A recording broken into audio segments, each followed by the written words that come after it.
1250 emplois chez le leader du pneumatique, c'est extrêmement lourd. Oui, à Vannes, à Cholet, le Morbihan, le Maine-et-Loire, vous avez raison, 1200 salariés. Les explications que donne la Oui. direction ce matin sont assez claires.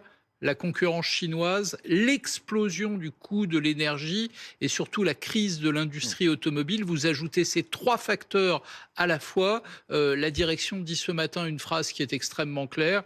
Lorsque l'entreprise ne peut plus s'adapter, elle est contrainte de se restructurer. Et c'est vrai que Michelin, Ouais. c'est un symbole industriel de l'industrie française, c'est un symbole politique. On se souvient à quel point les crises successives dans ce domaine avaient impacté la vie politique nationale. 1200 salariés, c'est vrai que c'est un coup très dur que les salariés viennent d'apprendre il y a quelques minutes, quelques heures. Le patron de Michelin, d'ailleurs, dit ce matin, on a tout tenté. On a essayé d'envisager des restructurations dans l'entreprise, des réorganisations. Je n'avais plus d'autre choix. Oui, quand on ne peut plus s'adapter, on est contraint de restructurer. Vous vous souvenez, il y a quelques jours, Mario Draghi avait publié un rapport sur l'état de l'Europe. L'Union européenne décroche dans certains domaines, l'industrie automobile en particulier.